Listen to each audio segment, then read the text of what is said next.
গাহৰি মাংসৰ চাহিদা আৰু জনপ্ৰিয়তাৰ বৃদ্ধি পোৱাৰ লগে লগে গাহৰি পালনৰ ক্ষেত্ৰতো উৎসাহ বঢ়া পৰিলক্ষিত হৈছে। খাদ্য আৰু পৰিপুষ্টিৰ নিৰাপত্তাৰ প্ৰত্যাহ্বান গ্ৰহণ কৰিবলৈ আমাৰ দেশৰ পশুপালন খণ্ডত সুসংহতৰ প্ৰচেষ্টা লোৱা হৈছে। দুগ্ধ, হাঁহ, কুকুৰা, ছাগলী, গাহৰি পালনত নিত্য নতুন উৎপাদন বৃদ্ধি কৌশলে পশুপালকক আৰ্থিক নিৰাপত্তা দিয়াৰ লগতে প্ৰয়োজনীয় এনিমেল প্ৰটিনৰ চাহিদা পূৰণত অৰিহণা যোগাইছে। আমাৰ ৰাজ্যৰ একাংশ শিক্ষিত যুৱকে বৰ্ণসংকৰ বা উন্নত জাতৰ গাহৰি পালনত আগ্ৰহ দেখুৱাইছে যদিও কিছুমান দিশত অধিক গুৰুত্ব দিয়া প্ৰয়োজন। সাধাৰণতে গাহৰি পামখন আৱাসিক এলেকাৰ পৰা আঁতৰত হোৱা উচিত। তেনেদৰে ওখ ৰ'দ পৰা ঠাইত হ'লে ভাল। আনহাতে মজিয়াখন পকী আৰু পৰিষ্কাৰ পৰিচ্ছন্ন হোৱাটো প্ৰাথমিক দিশ হোৱা উচিত, যাৰ বাবে অধিক পোৱালি উৎপাদনেৰে লাভৰ মাত্ৰা প্ৰশস্ত হোৱাৰ সম্ভাৱনা থাকে। কামৰূপ জিলাৰ লোহাৰঘাটৰ চন্দন দাসে প্ৰতিৰক্ষা বিভাগৰ সেনাৰ পৰা অৱসৰ লৈ লোহাৰঘাট পশু চিকিৎসালয়ৰ সমীপত গাহৰি পাম এখন আৰম্ভ কৰে। উল্লেখনীয় যে চন্দন দাসে কম খৰচত গাহৰি গঁৰাল সজাৰ উপৰিও দানাৰ ক্ষেত্ৰত বিশেষ ব্যৱস্থা লৈছে, যাতে দানাৰ ব্যয় কমাব পাৰে। আনহাতে জৈৱ সুৰক্ষাত গুৰুত্ব দিয়াটো বিশেষভাৱে লক্ষণীয়। গাহৰি পাম আৰম্ভ কৰাৰ প্ৰসংগত চন্দন দাসে কি কয় শুনো আহক। এই গাহৰি পামখন আৰম্ভ কৰাৰ কাৰণটো কি আৰু কেনেধৰণে আৰম্ভ কৰিলে? যেতিয়া মই চাকৰিত আছিলোঁ তেতিয়া মানে এবছৰ আগৰ পৰাই মোৰ এটা গাহৰি ফাৰ্মৰ প্ৰতি মানে এটা ইচ্ছা আছিল, যিহেতু কাৰণ আজি অসমত মানে গাহৰি মাংসৰ যিটো মানে চাহিদা আমি সেইটো পূৰণ কৰিব পৰা নাই। আজি মানে দেখা পোৱা মতে আমাৰ 70% মাংস আমাৰ বাহিৰৰ পৰা আহি আছে। তো সেইটো এটা মোৰ ফাৰ্ষ্ট কাৰণ আছিল। আৰু ইউটিউব আৰু চাগে মানে অনলাইন মানে ছ'চিয়েল মিডিয়াৰ যোগেদিও মই বহুতখিনি ইনস্পিৰেশ্যন পালোঁ, সেইটো এটা কাৰণ হয়। আৰু তাৰপিছত মানে মই যেতিয়া ৰিটায়াৰমেণ্ট হৈ আহিলোঁ তেতিয়া মই ভেটেনাৰীত মানে যোগাযোগ কৰিলোঁ। আমাৰ চন্দন ছাৰ আছিল, তেখেতৰ পৰা বহুতখিনি পৰামৰ্শ পালোঁ। তো সেনেকৈ মই মানে আৰু এটা গাহৰি এটা লাভদায়ক ব্যৱসায় হয়। আৰু আমাৰ অসমত যিহেতু আমাৰ গাহৰিৰ চাহিদাটো বেছি, আমাৰ সেই হিচাপে আমি পূৰণ কৰিব পৰা নাই। তাৰ কাৰণে আমি সকলোৱে ফাৰ্মটোত আমি মনোযোগ দিব লাগিব। কেনেধৰণে আৰম্ভ কৰিলে ফাৰ্মখন? প্ৰথমতে মই এক বছৰ যেতিয়া মানে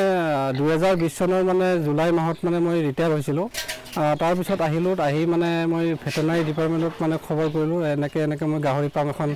খুলিম বুলি ভাবিছোঁ। তো সেনেকৈ আমি মানে প্ৰথমতে কনষ্ট্ৰাকশ্যনৰ কামখিনি কৰিলোঁ। আৰু তাৰপিছত মানে ধৰ মই ব্ৰিড চিলেকশ্যন আৰু তাৰ ধৰণৰ বহুতখিনি মানে কথা সুধিলোঁ, কেনেকৈ কি জাতৰ গাহৰি পুহিলে মানে লাভৱান হ'ব পাৰিম। তাৰ ক্ষেত্ৰতো বহুতখিনি সহায় পালোঁ। তাৰপিছত মানে মই পোৱালি আনি মানে কামটো আৰম্ভ কৰিছোঁ। প্ৰথমতে কিমানটা পোৱালি আনিছিল আপুনি? প্ৰথমতে মই মানে ষ্টেপ বাই ষ্টেপ আনিছোঁ। প্ৰথমতে 3টা পোৱালি আনিছিলোঁ, তাতে মতা আছিল 2টা খাহী আৰু এটা ফিমেল আছিল। আৰু তাৰপিছত মই আনিছোঁ 2টা লাৰ্জ হোৱাইট ইয়ৰ্কশ্বায়াৰ, তাতে মানে 2টা ফিমেল হয়। আৰু তাৰপিছত নেক্সট মাহত আনিছোঁ মই 6টা, তাতে 3টা মতা আৰু 3টা মাইকী। তো এনেকৈ মই প্ৰথম অৱস্থাত মই 11টা মানে 11টা গাহৰিৰে মই ফাৰ্মখন আৰম্ভ কৰিছিলোঁ। তাৰপিছত নেক্সট ষ্টেপ মানে মোৰ প্ৰথমতে খাহী 2টা মই যোৱা মাহত বিকি দিলোঁ। তাৰ পৰা মানে তাতে মই মানে এটাত 12,000কৈ পাইছোঁ, 24,000 টকা পাইছোঁ। আৰু সেইটো মানে প্ৰথম মানে মোৰ পইচা গাহৰি ফাৰ্মৰ পৰা। আৰু হিচাপ কৰি চাইছিলোঁ মই মানে এটা গাহৰিত মানে 4-5 হাজাৰ টকামানকৈ লাভ হৈছে। আৰু যিহেতু মানে দানাটো মই কম খৰচত মানে খুৱাইছিলোঁ। আৰু সেনেকৈ মানে প্ৰথম আপোনাৰ গাভিনী কেইজনী আছে বৰ্তমান? এতিয়া মোৰ বৰ্তমান গাভিনী 3জনী আছে। লাৰ্জ হোৱাইট ইয়ৰ্কশ্বায়াৰ 2টা আছে। আৰু এটা মানে মই AI কৰিছোঁ, আৰু এটা মানে মোৰ নিজৰ বৰ্ডটো দি মানে ছাৰ্ভিচ দিছোঁ। আৰু এটা হেমশ্বেয়াৰ হয়, সেইটো এটা ছাৰ্ভিচ আছে, 26 জানুৱাৰীত দিছিলোঁ। আৰু এটা মানে AI কৰিছিলোঁ, সেইটো 1 ডিচেম্বৰত দিছিলোঁ। আৰু যোনটো মই নিজৰ বৰ্ডটো দিছোঁ সেইটো মই 5 ডিচেম্বৰত দিছিলোঁ। গতিকে যদি আপোনাৰ লিটাৰ চাইজ অৰ্থাৎ পোৱালিৰ সংখ্যা যদি ভাল হয় নিশ্চয় আপোনাৰ কাৰণেতো ভাল কথা হয় আপুনি এই যে যিটো কৃত্ৰিম ব্যৱস্থাটো কৃত্ৰিম যিটো প্ৰজনন কৰিলে এইটো কেনেধৰণে কৰিলে ক'ৰ পৰা আনিলে আপুনি চিমেণ্টটো মানে মই এইটো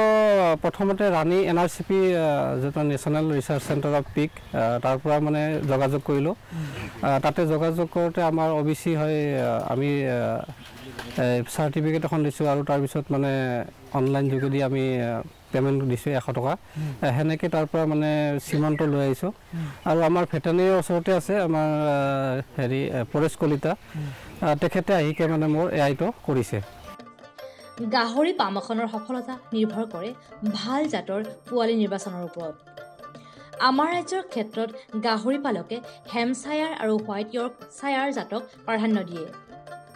গাহৰি গঁৰালটো বিজ্ঞানসন্মত হোৱাৰ উপৰিও ব্ৰিডিং পামৰ ক্ষেত্ৰত দানাৰ পৰা অইন পামতকৈ পৃথক হোৱা উচিত তেনেদৰে নিয়মীয়া FMD আৰু CSF প্ৰতিষেধক চিটা দিয়াও বাঞ্ছনীয় এনে বিভিন্ন দিশৰ ওপৰত শ্ৰেণীকোঠিস্থ পশুপালক সঞ্চালকালয়ৰ এছিষ্টেণ্ট কি ভিলেজ অফিচাৰ ডাক্তৰ চন্দন শৰণীয়ে কি কয় শুনিছোন আহক আজি অতীজৰে পৰা আমাৰ গাহৰি পালনটো পৰম্পৰাগতভাৱে পুহি আছিলে প্ৰথমতে আমাৰ জনজাতীয় সম্প্ৰদায়ৰ লোক চাহ বাগিচাৰ বনোৱা বা হৰিজন সম্প্ৰদায়ৰ লোকে গাহৰি পালনো কৰিছিলে আৰু গাহৰি মাংসটো খাইছিলে কিন্তু বৰ্তমান আমি দেখা গৈছে যে আমাৰ গোটেই অসমৰ লগতে গোটেই উত্তৰ পূৰ্বাঞ্চলৰ যিহেতু আমাৰ প্ৰায় 95% মানুহে আপোনাৰ আমিষভোজী মাছ মাংস কণী খায় সেই অনুপাতে আমাৰ যিটো মাংসৰ যিটো আপোনাৰ চাহিদা আমি চাহিদাটো পূৰণ কৰিব পৰা নাই সেইকাৰণে আমি বৰ্তমান সময়ত আমি কৰিব লগা হৈছে কি মাংসৰ চাহিদাটো পূৰণ কৰাৰ লগে লগে যিটো আমাৰ প্ৰটিন ডেফিচিয়েঞ্চিটো পূৰণ কৰাৰ কাৰণে আমি মাংসৰ বাবে আমি গাহৰি পালনটোকো এটা বৃত্তি হিচাপে ল'ব পাৰোঁ বৰ্তমান দেখা পাইছোঁ যে আমাৰ বিশেষকৈ এইটো সময়ত আমাৰ যিটো জনসংখ্যা বাঢ়ি গৈছে নিবনুৱা সমস্যাটো বাঢ়ি গৈছে চাকৰিৰ অভাৱ হৈছে এতিয়া যিসকল শিক্ষিত যুৱক যুৱতী আছে নিবনুৱা যুৱক যুৱতী আছে তেখেতসকলে চাকৰিৰ কাৰণে চেষ্টা কৰক লগতে তেখেতসকলে এই গাহৰি পালনৰ জৰিয়তে বা গাই গৰু পালনৰ জৰিয়তে বা ছাগলী পালনৰ জৰিয়তে তেখেতসকলে স্বাৱলম্বী হোৱাৰ লগতে তেখেতসকলে আৰ্থিকভাৱে টনকিয়াল হ'বৰ কাৰণে আগবাঢ়িব লাগে দেখা গৈছে যে আমি যেতিয়া আমাৰ আগতে আছিল কি গাহৰি পালনটো এটা পৰম্পৰাগত আছিল আমাৰ গাহৰি পালকসকলে তেখেতসকলৰ বিজ্ঞানসন্মত গাহৰি পালন কৰা নাছিল আগতে তেখেতসকলে জাষ্ট গাহৰি পুহিছে আগতে লোকেল থলুৱা জাতৰ গাহৰি আছিলে বছৰত আপোনাৰ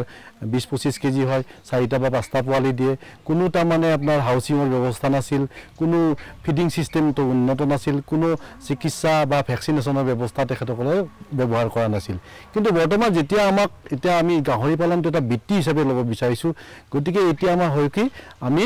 এইটো বিজ্ঞানসন্মত পালন কৰিব লাগিব বিজ্ঞানসন্মত পালন কৰিব লাগিলে আমাক প্ৰথমতে লাগিব এই বিষয়বস্তু জ্ঞান যিকোনো কাম কৰাৰ আগতে যিকোনো এটা বৃত্তি লোৱাৰ আগতে তাৰ সেই বস্তুটোৰ বিষয়ে সেই বৃত্তিটোৰ বিষয়ে আমি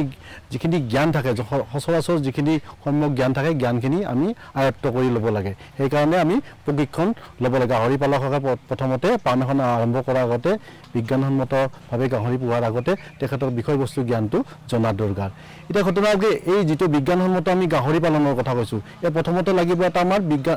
বিজ্ঞানসন্মত গঁৰাল গাহৰি গঁৰাল নিৰ্মাণ গঁৰালটো এনেকুৱা হ'ব লাগিব যাতে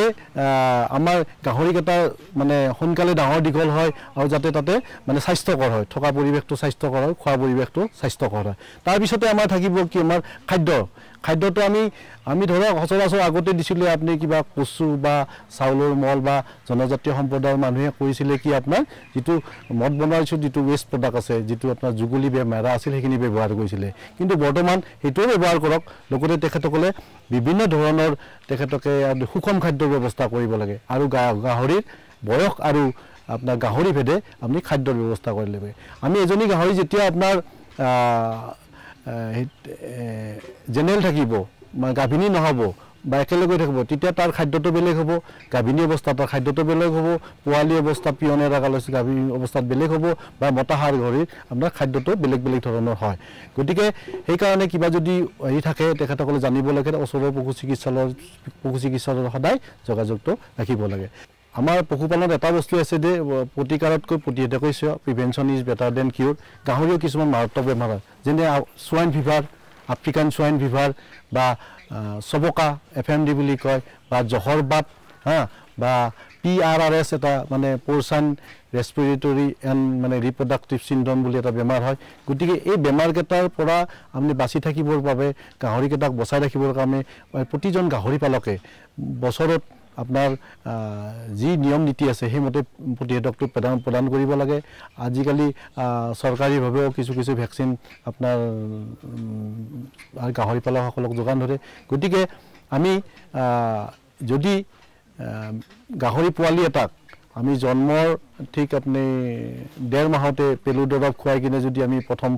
আমাৰ যেটো সোয়াইন ফিভাৰ যেটো ক্লাসিক্যাল সোয়াইন ফিভাৰ ভ্যাকসিন হেতু দিব ল'ব লাগে তাৰ পিছত আপোনাৰ 6 মাহৰ মূৰে দিব লাগে আৰু বছৰ দুবাৰকে আপোনাৰ এই ভ্যাকসিনটো দিব লাগে ইয়াৰ উপৰি যেটো সবকা বেমাৰৰ ভ্যাকসিন আপুনি বছৰত দুবাৰ দিব লাগে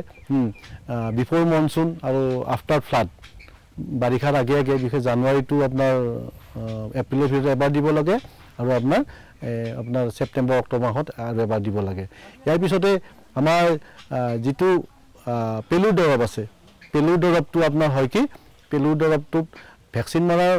প্ৰথমটো ভ্যাকচিন মাৰাৰ এসপ্তাহ আগত পেলু দৰৱ দিব লাগে তাৰ পিছত আপোনাৰ প্ৰতি 3 মাহৰ মূৰে গাহৰিবোৰক আপোনাৰ পেলু দৰৱ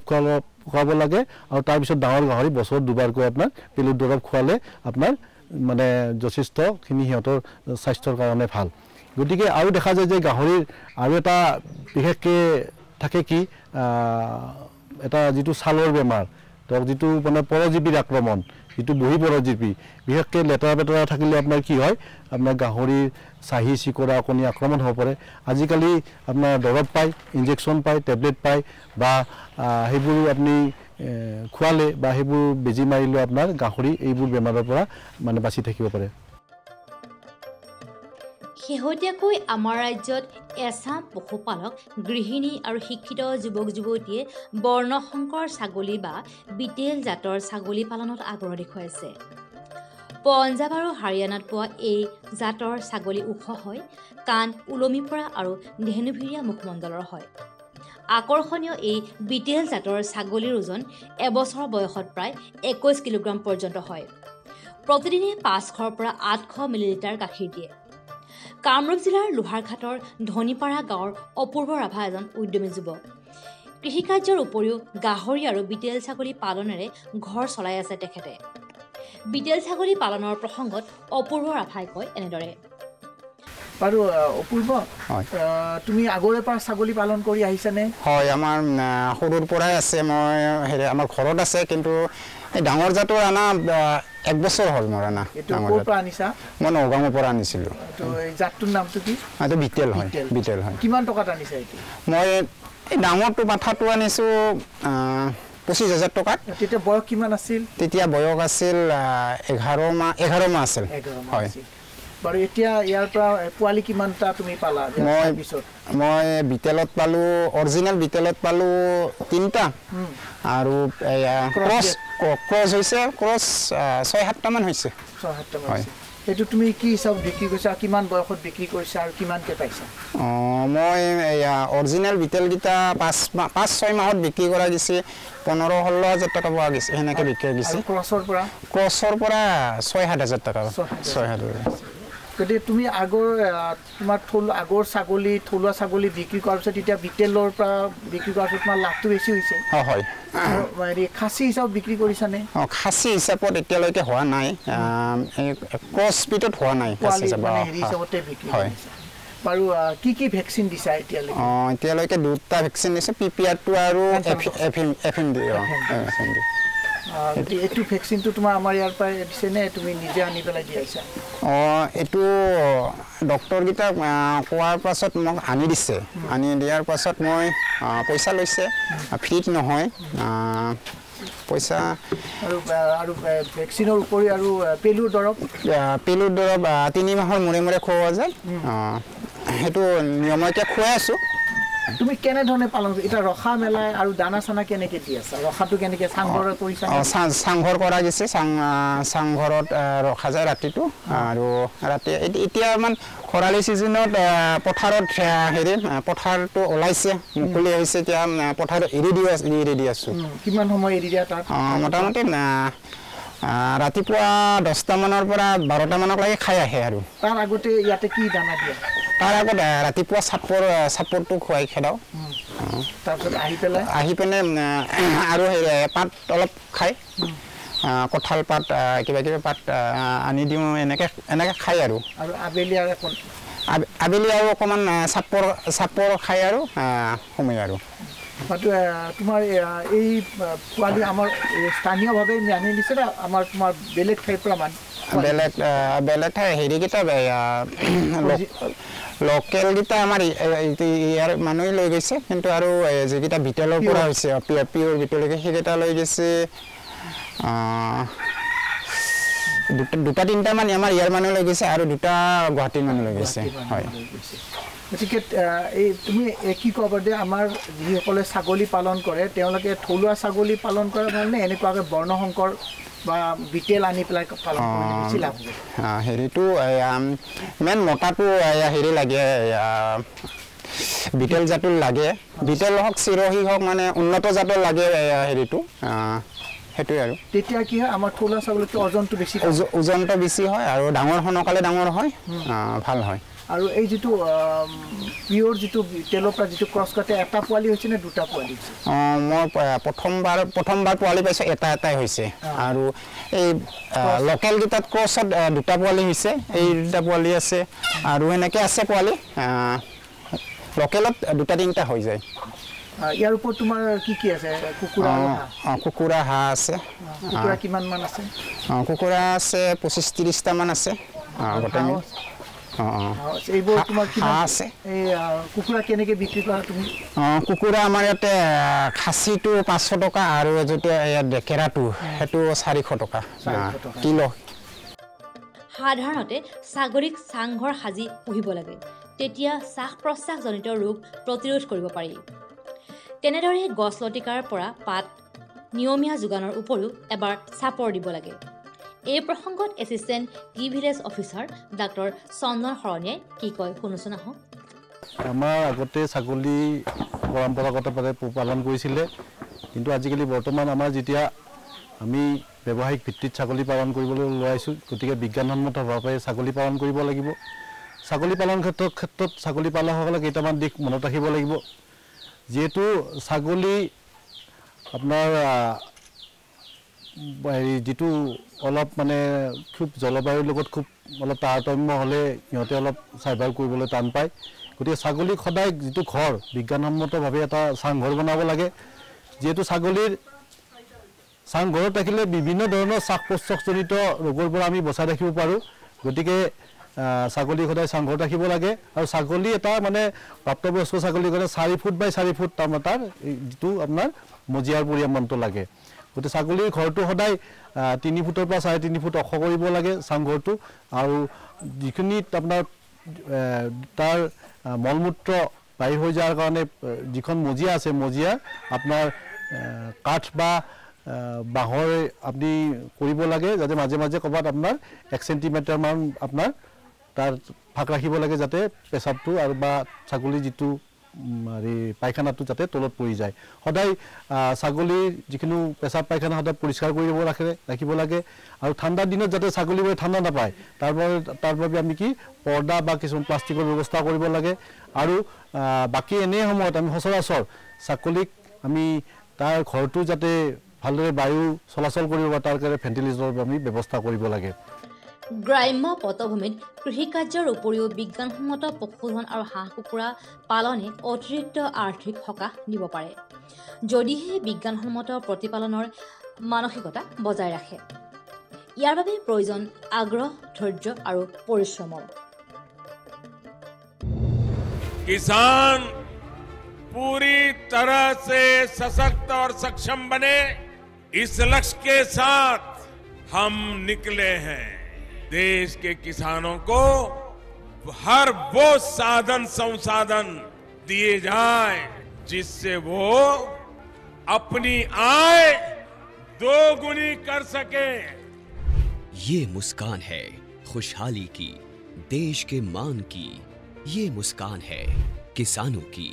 और इस मुस्कान की वजह है प्रधानमंत्री किसान सम्मान निधि योजना, जो अन्नदाताओं की आशाओं की जमीन को पिछले 5 वर्षों से इस तरह सींच रही है कि उनके जीवन में खुशी और आत्मविश्वास की फसल लहलहा रही है। माननीय प्रधानमंत्री जी की दूरगामी सोच का नतीजा है प्रधानमंत्री किसान सम्मान निधि योजना। लगातार तीसरी बार चुनी गई सरकार का पहला निर्णय किसानों के बारे में है। माननीय प्रधानमंत्री द्वारा पीएम किसान योजना की 17वीं किस्त की फाइल पर किया गया हस्ताक्षर मेहनतकश अन्नदाताओं के प्रति सरकार की प्रतिबद्धता को दर्शाता है। विश्व की सबसे बड़ी डायरेक्ट बेनिफिट ट्रांसफर योजनाओं में से एक प्रधानमंत्री किसान सम्मान निधि योजना में एक पारदर्शी प्रक्रिया के तहत सभी किसान परिवारों को 2000 रुपए की 3 समान किस्तों के माध्यम से कुल 6000 रुपए दिए जाते हैं। अब तक 16 किस्तों द्वारा 11 करोड़ से अधिक पीएम किसान लाभार्थियों को 3.04 लाख करोड़ रुपए से अधिक की धनराशि डायरेक्टली उनके अकाउंट में ट्रांसफर की जा चुकी है। प्रधानमंत्री किसान सम्मान निधि के तहत सालाना 6000 की किस्तें मिलती हैं। यह हमारे लिए एक वरदान साबित हुई। प्रधानमंत्री किसान योजना पंजीकृत होला परे तापर ठारू आज पर्यंत 32,000 टंका पाइछि। इस योजना से किसानों के साथ समग्र कृषि का जीर्णोद्धार हुआ है। देश के माननीय प्रधानमंत्री श्री नरेंद्र मोदी जी के विजन के तहत इस योजना को किसान केंद्रित डिजिटल बुनियादी ढांचा में तब्दील किया गया है, जिसमें बिना किसी बिचौलिए के किसानों को सीधे किस्तों का भुगतान किया जाता है। केंद्र सरकार के संकल्प को डिजिटल इंडिया से जोड़ते हुए ये योजना मोबाइल ऐप, ई-KYC प्रक्रिया, मोबाइल ऐप से फेस ऑथेंटिकेशन और नो योर स्टेटस मॉड्यूल की सुविधा प्रदान करती है, जिससे किसान इस योजना से जुड़ी कोई भी जानकारी सीधे प्राप्त कर सकते हैं। किसानों के जीवन को और आसान बनाने के लिए AI चैटबॉट किसान ई-मित्र बेहतर कल का एक नया आगाज है। किसान ई-मित्र AI चैटबॉट एक सच्चे दोस्त की भूमिका निभाते हुए योजना से जुड़ी सारी जानकारी चयनित भाषा में मुहैया कराता है। पीएम किसान की 17वीं किस्त के रूप में आज माननीय प्रधानमंत्री द्वारा 9.26 करोड़ से अधिक पात्र किसानों को 20,000 करोड़ रुपए की धनराशि सीधे उनके बैंक खातों में ट्रांसफर की जा चुकी है। केंद्र सरकार की एक और अहम पहल है कृषि सखी, जो ज्ञान और महिला सशक्तिकरण का अद्भुत संगम है। कृषि सखी अभियान द्वारा गांव की महिलाओं को पारंपरिक कृषि प्रथाओं से लेकर नवीन तकनीकों के बारे में प्रशिक्षण दिया जाता है, जो महिला किसानों को आर्थिक व सामाजिक रूप से मजबूत बनाता है। गांव की हर महिला को इस मुहिम से जोड़ने के लिए माननीय प्रधानमंत्री श्री नरेंद्र मोदी जी द्वारा 30,000 से अधिक स्वयं सहायता समूहों का कृषि सखियों के रूप में प्रमाणीकरण किया गया है। कृषि सखी हमारी सहेली जैसी हैं और गांव-गांव में आती हैं, हमको खेतीबाड़ी के बारे में बहुत कुछ सिखाती हैं। ऐसे अनूठे प्रयासों से देश का किसान स्वाभिमानी, स्वावलंबी, सशक्त और आत्मविश्वासी बन रहा है। किसान भाइयों गांठ बांध लो, गांठ बांध लो, बहुत बहुत है काम की, समृद्धि के पैगाम की। मिट्टी के मिजाज को समझो, मिट्टी के हर राज को समझो, मिट्टी की तुम जांच कराओ, मुफ्त सॉइल हेल्थ कार्ड ले जाओ। कभी मुनासिब बीज लगाओ, सही किस्म की खाद ले आओ, जितनी जरूरी उतनी डालो, सही मात्रा खुद पहचानो, इसको अपना मंत्र बना लो, मिट्टी की सेहत को जानो। बात बहुत है काम की, कम लागत अधिक वरदान की। किसान भाइयों गांठ बांध लो, आज ही मिट्टी की जांच कराएं। राज्य सरकार के कृषि अधिकारी से संपर्क करें और मुफ्त में सॉइल हेल्थ कार्ड पाएं। कृषि और किसान कल्याण मंत्रालय द्वारा किसान हित में